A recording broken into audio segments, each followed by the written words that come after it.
Oh my goodness. Good morning, good afternoon. Whatever it is for you, I hope you're having a fantastic day. My name is Zach Schomler. This is Strong Opinion Sports. Thank you so very much for tuning in. This is episode 273. I'm wearing the party shirt today. Life's good. It's already hot. It's early in the morning. It's already hot today. This episode is going to be very short, very straight to the point. I've been working a lot on film analysis projects. I want to get them done. Like, we have 3 weeks, a month left till the NFL season starts. I need to get those out. So today, a very short episode, 3 topics today. That's it. I have 3 things I want to say. And I hope everybody's doing well. I'm glad you're listening. I'm glad you're here. And let's jump into the first story of the day. So, the Big Ten and the Pac-12 conference have postponed their football seasons due to concerns and complications with COVID-19. So the Big Ten, that's Ohio State, Michigan, the Pac-12, USC, Oregon, all those schools, they're out. The Big 12 so far is still playing their season. That's, Oklahoma, Texas, Texas Tech, Oklahoma State. The ACC and the SEC have been a lot more vocal with their intentions to play. That's Clemson, that's Miami, that's Alabama, Auburn, Florida, Georgia. So I just want to say that everything I have to say in this topic today is a lot more of my initial reaction. I don't have anything, I don't think I have anything really profound or deep to say. And as time goes on and the consequences become more clear as to what the cause of postponing a Pac-12 and Big Ten season is, as that becomes more clear what the consequences are, I'm sure I'm going to make follow-up topics and talk more about this down the road. But I got to say right off the bat, part of me is very sad. The football fan in me is disappointed. I love football. I love watching college football because, for me, I love the NFL, and I love watching NFL players develop and NFL players in the making. I really wanted to watch Ohio State this year. I really wanted to watch North Dakota State. I wanted to watch Trey Lance. I wanted to watch Justin Fields. I wanted to watch Arizona State. I wanted to watch USC. So as a fan of football, obviously I'm very, very disappointed. And even now, as a friend, I'm very torn. As a friend I got a lot of friends that play Division I college football, especially in the Pac-12. I'm very well connected. And some of my friends in college want to play. They still, to this day, are like, how can we make a season work? And the news that the Pac-12 has postponed their season really broke their hearts, and they were very disappointed. Now, other friends of mine were very nervous, very concerned, and were like, look, these health protocols are not good enough for me. And so, look, I want, my friends that play Division I football, I want them to be safe. I really care about them. I like talking to them. I hope they're okay. And I like, you see a lot of people in the media saying, well, the players shouldn't play. It's like, well, shouldn't that be up to the players? Like, I don't want to be one of those people that's like, the players shouldn't play. If they want to, I feel bad for the kids and the guys that wanted to play college football that are not able to. I have a heart for that, and I feel sad for them. And I totally get it. I want my friends to be safe, though, and so I'm just very torn. It's also hard to ignore, though, the fact that the 2 conferences that are not going to play football this fall are also the 2 conferences that had the most vocal and most organized player movements, the Pac-12 and the Big Ten. Now, the majority of the people I know, again, in the Big Ten and the Pac-12, the majority of the people I know wanted to play. Even the ones that were part of the movement said, we want to play, we just want better health care. We want more medical protocols, and if we can, we're hoping to get better compensation. And I understand that. College football during a pandemic is a lot harder to justify than professional football. In the NFL, you're paying your players. Your guys are making a very healthy paycheck to play. In college football, what are you getting paid? You're getting tuition for free, you're getting a place to sleep, and you're getting food. And some college football players felt like they were getting not enough money, and what they were getting paid was not worth the risk. Like, if you're not paying me in a lot of cash, they're like, my education is not worth my health. I'll take a year off of school. Like, guys felt that way. And so basically college football right now is a giant mess. It's all over the place. It's just fractured and confusing and messy. And I will say I would be shocked. I'd be very, very surprised if the SEC did cancel their season. If the SEC cancels their season, that's like the final thing I'll go, wow, I'm really shocked, because I don't think Alabama or Georgia or Florida or Tennessee, those are schools and parts of our country that care about football, that want to play football.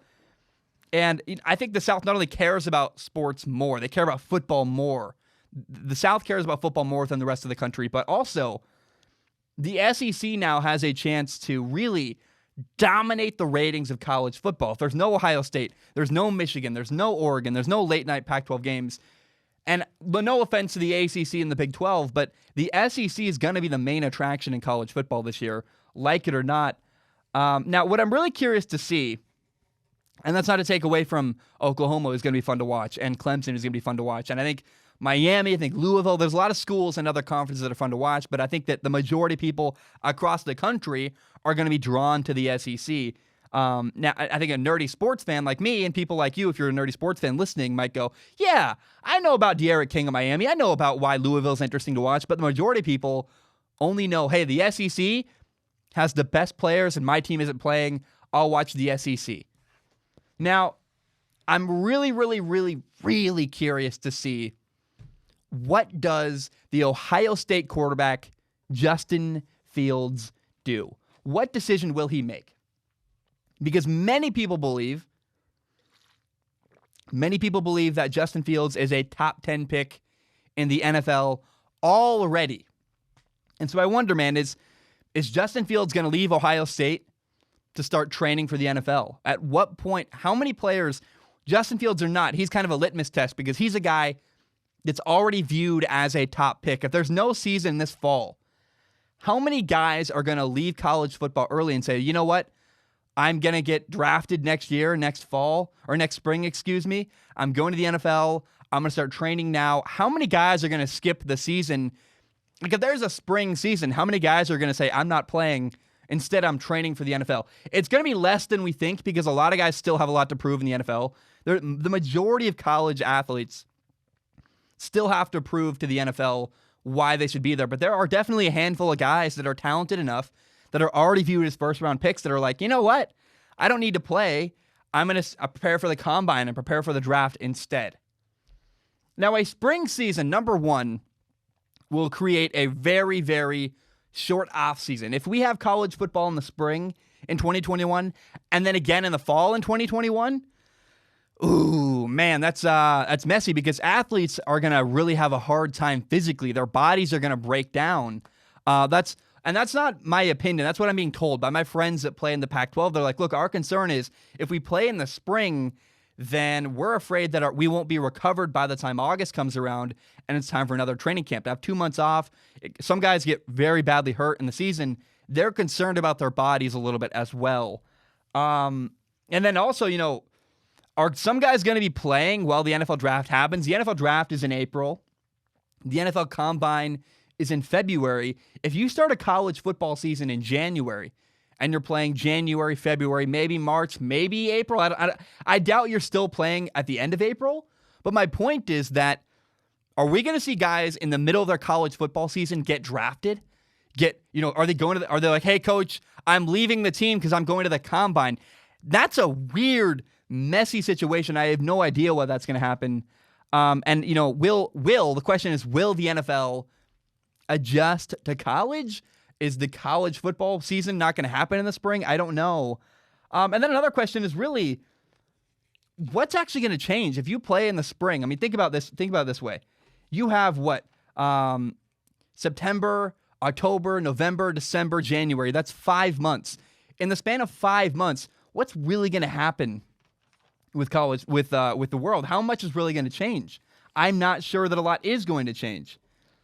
And so how does a transition from a college football player, a college season, to the pros, how does that work? And then let's throw the XFL into the mix. Is anyone going to leave college football to join the XFL? Some guys might say, hey, screw this college thing. I'm going to go to a situation where I'm going to get paid. And a lot of guys, because despite not playing games, despite not having football recently, college football players have still been taking classes online. So a lot of guys are going to get their degree and still have a lot of eligibility left in college football. And so you might say, hey, I have my degree, and I want to play more football. I'm going to go to the XFL, get paid. I already took care of my degree. I'm going to go get paid in the XFL and earn my way to the NFL. It's possible that happens. I don't know. And again, I go back to that 5-month span of time. September, October, November, December, January. How much is really going to change with COVID by spring 2021? I don't know. I have no idea what I'm talking about with this medical stuff. It's complicated. One thing I've heard consistently is that when it's cold, it's a little bit stronger, right? It's because you're indoors. It's more spread indoors. I'm spitballing here, but my question honestly is, what's really going to happen by the time spring comes around? Are we really going to have massive changes? Is COVID really going to be completely gone? I'm not confident of that. The masks, the restrictions, it feels like the new normal. And so I think college football, the Pac-12, the Big Ten, they'd better get organized and create medical protocols that players are okay with. And that's the only way they're going to have a season. If they want to have a spring season, they're still going to have to figure out how to handle COVID, because I don't think COVID's going to go away in 5 months. I hope I'm dead wrong. I would love that. I'm just not confident of that. And that's a weird, uncertain place to be. And so it's really messy. It's all messy. It's all weird. I want athletes to be safe. That matters to me. I have a lot of friends that play Division I college football. I really wish that I think they could still have a season and just let guys opt out who don't feel safe. If you just said, hey, if you want to opt out, you get to keep your scholarship. We're in a weird time, no problem. But I don't have all the answers, right? Now, the SEC, that's Alabama, Florida, Texas, Georgia. That is the conference to keep your eyes on, because I don't believe they're going to cancel their season. If they do, I'd be very, very surprised. Now, I love quarterbacks. From a quarterback standpoint, it's really sad because there are 7 quarterbacks that I was excited to watch. I guess maybe 8 that would be playing this fall. You had Keaton Slovis at USC. He's not going to be playing. Jaden Daniels, Arizona State, a Pac-12 school. They won't play. Justin Fields at Ohio State. North Dakota State quarterback Trey Lance. Talia Tagovailoa at Maryland. Dorian Thompson-Robinson at UCLA. Tanner Morgan at Minnesota. Maybe JT Daniels at USC. There's a lot of quarterbacks that I was like, man, I was so excited to watch either of them become NFL quarterbacks or their progression as a quarterback, and they're not going to play this fall. And so from a fan perspective, I'm sad. Now, as a friend, I'm torn. Again, a lot of my friends feel unsafe, but a lot of my friends also want to play, and so it's a very mixed bag right now. It's messy. It's ugly. I don't have the answers. But from a quarterback perspective, here are a couple quarterbacks that so far are still going to play this fall. We have Trevor Lawrence at Clemson. We have Jamie Newman at Georgia. Sam Howell at UNC. De'Aaron King at Miami. Sam Ehlinger at Texas. Louisville QB Mikael Cunningham. He's going to be fun to watch. I can't wait to watch Mikael Cunningham. He's a great runner. He can throw the ball really well. There's a lot of good quarterbacks still out there playing. Spencer Rattler at Oklahoma is really talented. He will be a blast. And so if we get college football, it's still going to be fun to watch on TV. I just think there's so much uncertainty here. I don't know what's going to happen. But again, the conference to keep your eyes on. I would be shocked if the SEC cancels their season. That's a gigantic canary in the coal mine where you go, oh, wow. The dudes who are the most committed to football, even they're not playing. That would be a massive, massive deal in the world of football. The Pac-12, it's mostly California. It's Seattle. It's a different lifestyle. I live on the West Coast. I live near Portland, Oregon.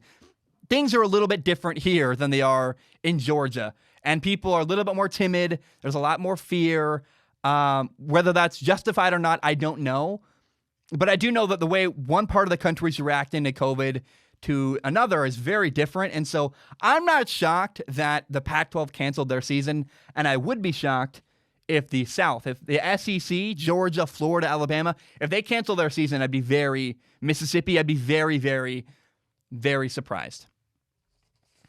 All right, I want to drink some water first real quick. I need some water. So, last night, episode 1 of Hard Knocks, the 2020 LA Rams, LA Chargers season began. Episode 1. And I'll be honest, man, this is the most interesting season of Hard Knocks I've ever watched. Really, the first time you watch Hard Knocks is really cool because you're seeing everything for the first time. Once you watch Hard Knocks one time, you're like, okay, I get it. I get the formula. I get how this works. Maybe there's a good coach like Rex Ryan with a great personality who makes it more interesting. But for the most part, once you watch one season of Hard Knocks, you've seen it all. It's really not that crazy. It's not that fascinating anymore. It loses the charm very quickly. Well, let me tell you what. Hard Knocks in 2020 is very, very fascinating because we're really learning the rules of a whole new world we've never seen before. COVID-19 has become, it's just kind of cliche, but it's become kind of a character in Hard Knocks where you have teams going through daily testing and they're talking about how, Anthony Lynn, the Chargers head coach, literally said, we basically have two opponents this year. We have our schedule, the teams we're playing against, and we have COVID-19. And you have the LA Rams building this big, spread out temporary facility at Cal Lutheran University. And, the Rams facility is just crazy. The Rams are like practicing and training and having meetings in this crazy indoor, outdoor, like temporary facility. It's all spread out. It's really kind of cool. They have like outdoor workout, like outdoor weight rooms, all in tents. And really what's interesting about the Rams facility to me is that they built a place to fit their needs during coronavirus. And one of my high school teammates, Samson Ebicom, plays for the LA Rams. I've never had him on the show. I'm going to wait till he retires to have him on the show. If he'll ever come on. Samson, please. But I now know that one of the questions someday, if I ever ask Samson, hey, what was it like to be in the NFL during coronavirus? What was it like someday when Samson's done playing and it can come on the show? And that's my decision, not his. I just would rather players not come on until they're safe, and that way they can say whatever they want. They're more free to talk when they're not playing. I want to hear what's it like to be in a temporary facility during coronavirus. You're literally opening refrigerators with your feet because they don't want you touching with your hands. It's crazy to me. And coaches are trying to figure out, when do we wear a mask? When don't we wear a mask? It's all over the place. At a walkthrough, do you wear a mask? Yes? ? Do we have to? I don't know. When you're wearing a helmet, obviously probably not. It's weird and it's messy. And so it's very fascinating to watch Hard Knocks because of the wrinkle with coronavirus. They've even got this really fun space twist on there. There's that classic Hard Knocks theme song. And this year, whether it's a progression naturally of the Hard Knocks theme song, or maybe to me it feels like they got this space, eerie, mysterious, medical type remix of their normal theme song. It's quite fun. Now, both coaches referenced, both Sean McVay and Anthony Lynn referenced the Marlins baseball team. They're talking about how, look, we got to be smart when we're away from the facility. It's interesting. Every team in sports must be looking at the Miami Marlins saying, don't do what baseball did, right? Be smart when you're not here. And a big takeaway for me, to be honest, the show opened with Anthony Lynn, the Chargers head coach, doing a Zoom meeting. And look, I am so lucky I work alone. I work from my house. I'm very, I haven't had to do any Zoom meetings. Thank goodness. And Zoom meetings, if you had, tell me, if you've ever done a Zoom meeting, tell me what it's like. Because to me, watching on TV, it looks awful. It looks like audio's weird, communication's really hard. I would hate to do Zoom meetings. It looks completely, honestly what it reminds me of, you hear podcasts recently, a lot of podcasts, even big ones, are doing shows with really bad audio, over the phone because people are at home. It's you can't record on a microphone at your house and Dropbox yourself the MP3 or the WAV file. What the heck? Why does Zoom? To me, Zoom does not seem like a really, and maybe I'll lose a Zoom sponsorship. I don't know, but they just don't seem like a great way to have real in-depth communication. Seems like it's okay, it's good enough, but I know I don't look at Zoom and go, yeah, that's how I want to communicate with my team and my friends and my coworkers. No way. Seems awful. Now, did anybody see the Rams head coach Sean McVay's house? Anybody see that? He's got this. I thought, man, good for Sean McVay. He's got a pool. He's got his fiance, the dog, this incredible view of LA, from the LA Hills looking down over LA. My goodness, what a house. Good for Sean McVay. I just saw that house. I had to share. I was like, man, that's dude's living the dream. Got a view, got a pool. pretty cool. Now, there was a cool moment with Jalen Ramsey where he claimed a boundary with the media during episode 1 because he didn't want to talk about his contract. And like he said, they asked him, what about your contract? And he said, my agent and the front office is dealing with that. And honestly, I think Jalen Ramsey truly is just focused on football. I don't think he, for example, I have an agent. I hired my dad as my agent to deal with businesses, to deal with sponsorships, to really filter through emails. Because I get so many emails from companies, and a lot of them are junk. A lot of them are like, we got a call from Israel yesterday. Some guy who does Roku TV saying, we have a company, want to put you on Roku. And I looked it up and I was like, this is nonsense. This is ridiculous. We're not going to do it. It looks like trash. And so I hired my dad as my agent to filter through all that stuff. And I got to tell you, man, when a good sponsorship comes, we have a meeting, we talk about it, we discuss, and I say yes or no. But for the most part, my dad, who's my agent, literally takes care of all of it. I don't want to worry about the business side. I'm focused on making content as much and as quickly as possible. And so I'm sure Jalen Ramsey's in the same boat where he's basically Jalen Ramsey says, I got to work out. I got to go to meetings. I got to watch film. I got to be healthy. I got to eat the right things. He's like, I am focused on being a football player. My agent, the front office, they're worried about the contract. It's not a big concern of mine. And I totally believe him. I think he's totally right. I don't think Jalen Ramsey cares about the business side as long as eventually he gets a new contract and he gets paid. In the meantime, he doesn't care. He's not worried about it. And so I thought the media was a little bit over the top. And I thought Jalen Ramsey was totally justified by claiming a boundary with the media, saying, hey, I'm not going to talk anymore about this. Now, it was also interesting to see that when the Chargers cut players, the Chargers especially, maybe the Rams did this too. They didn't show it very much with the Rams. But when the Chargers cut players, Anthony Lynn was on the phone with everybody they cut saying, hey, stay ready, stay in shape. And the kind of consensus for at least the LA Chargers is that teams are expecting a lot of player movement and transactions between. They think, look, we're going to lose a lot of players to COVID, a lot of players to potentially injuries. And so we want everybody that's been in our facility to keep in contact, stay in shape. These are guys who know our playbook. And if we need to call somebody on short notice, the right guard, the tight end we just cut that knows our playbook's been with our team for an entire offseason, we're going to keep them around and keep them as close as we can so that they're a short phone call away if and when we need to call them back to join our team. There was even one player who got cut. He went to Anthony Lynn's office, got really mad. He's like, what is this? What the heck? Like, what? I can't remember exactly the words he used. I think he said something like, this is nonsense, or this is ridiculous, something like that. And Anthony Lynn, the coach, was very kind. Anthony Lynn talked to him, set the player off. And when the player left, Anthony Lynn went to Tom Telesco, the Chargers general manager's office. He just walked down the hallway and said, hey, let's keep this guy on the short list. I really like his fire. Anthony Lynn really liked the energy and the fact that the guy got cut and he cared. He was angry and he wanted to play.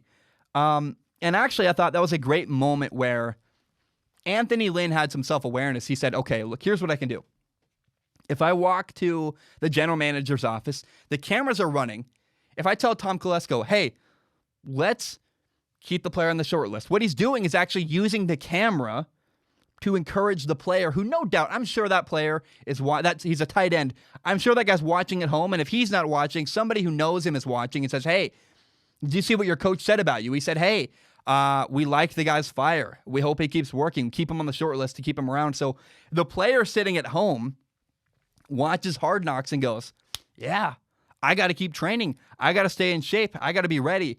That's great use of the cameras by the LA Chargers to say, look, if we cut you, stay ready, stay working, stay in shape, because we might need you in a month from now, in 2 months from now. Stay ready, be focused. We might give you a call down the road.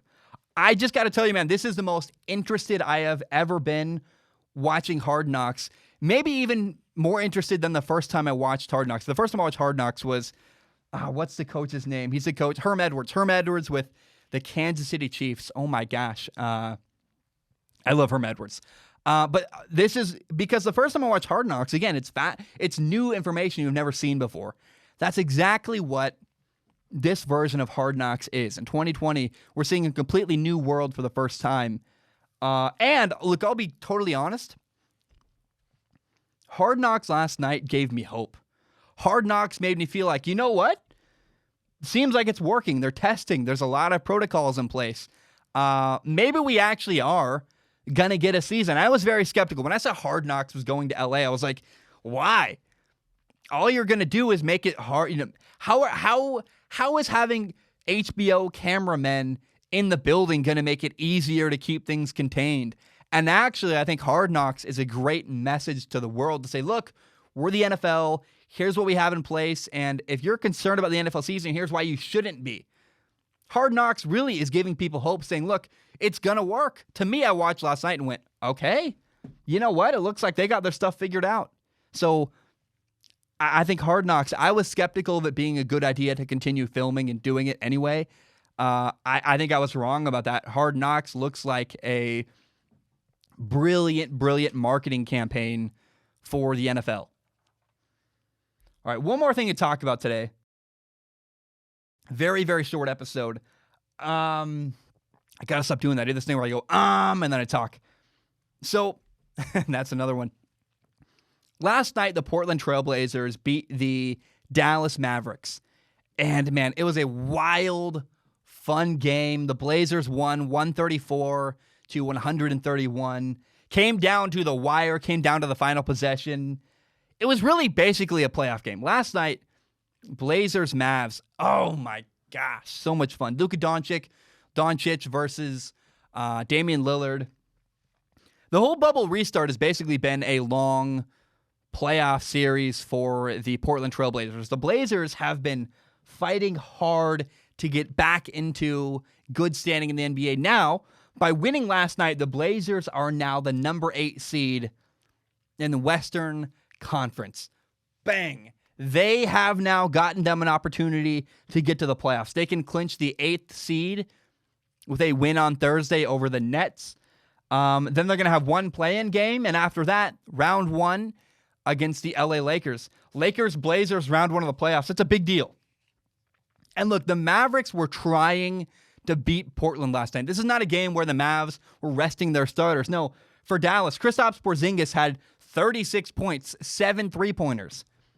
Luka Doncic had 25 points. Tim Hardaway Jr., 24 points.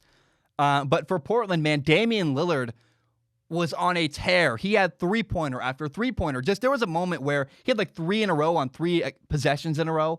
He ended up with 61 points in the night, 9 3-pointers. That's 27 points out of 61. I just cannot say enough good things about Damian Lillard. It was so much fun to watch. And there was one shot he had. It was so impressive. He looked like he got fouled where he goes up to shoot a 3-pointer. I thought he got fouled. The no foul was called, but he like contorts his body and shoots a 3-pointer anyway.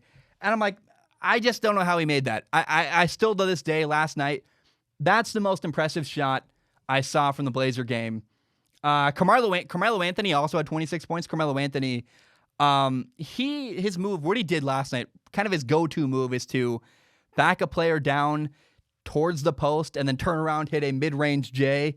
He hit so many of those last night. He had, I think, Tim Hardaway Jr. guarding him, who there's a big size differential there. Carmelo Anthony's got to back him down a little bit, turn around, hit a mid-range J. It's a great move. It works a lot. And what's most impressive to me when I watch the Blazers, by the way, is Damian Lillard's conditioning. The dude is never out of breath. He's never tired. He played 41 minutes out of a 48-minute game last night and looks totally fine. Not even phased. Damian Lillard, there's never a moment where he looks tired or is breathing hard. It's very clear to me that when the NBA shut down in March, Damian Lillard just kept training. He was at home and just doing it's business as usual where, you know, at a time of great uncertainty when a lot of players were like, I don't know if we're playing. Like, we all went through this time when coronavirus first hit, we were like, we didn't know the long-term plan. A lot of people were like, should we just rest and hang out? And I'm guilty of it. Like, a lot of people were like, well, I don't know what to do. We were all in limbo for a little while, all quarantined at home. And it's very clear to me, Damian Lillard was not in limbo. He was at home, training, preparing, working his butt off for the opportunity he would get in the bubble. And that's very cool to me. By the way, back to Melo real quick. Deadspin put out an article the other day criticizing Carmelo Anthony. Deadspin said that he feels more like a Hollow Famer than a Hall of Famer. They called him Hollow. Said his career has been mostly disappointing and not very good. And really, it was a lot of cheap shots at Carmelo Anthony, in my opinion. And for him to put up 26 points, 8 rebounds, score a lot, so he can still do it. It's cool. And I hope that Carmelo Anthony, as the Blazers make a playoff run, I think they have the capacity to make a deep playoff run in the bubble. One of the unforgotten stories, the stories that cannot be forgotten, is Carmelo Anthony, his contribution to this Blazers team. This is not the same Blazer roster that we had when things left off in March. Yusuf Nurkic is back. They're better. They're a stronger team. And Carmelo Anthony is a big part of that. And that cannot be forgotten. And I like the fact that instead of responding to the article, which whether he saw or not, it's cool that Carmelo Anthony does his talking on the court. And I don't know how we would get this matchup. I don't think it's possible, actually, because the Blazers are the number 8 seed and the Mavericks are the number 7 seed. And I have no idea how they would match up again. I think the Mavericks are going to lose at some point to a better team. I think they're going to play the Clippers in round 1. That's a hard win. They're probably going to lose in round 1. But, man, if we can get a rematch between the Blazers and the Dallas Mavericks, a 7-game series between those two teams, oh, my gosh, it'd be so much fun. Now, Blazers-Lakers is also phenomenal. And I got no doubt that'll be great, too. I want to say, this Blazers team came into the bubble on a mission. Damian Lillard came into the bubble on a mission.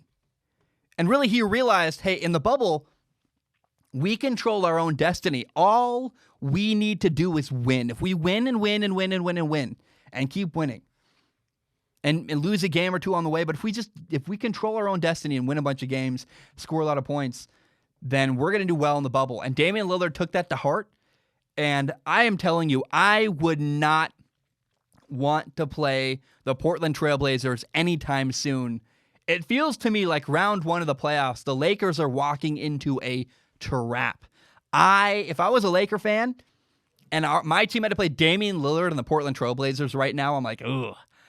As a Laker fan, I'd be like, I'm not a Laker fan, but if I was, I'd be like, I don't feel good about this at all. This is really, this might be a trap for the Lakers.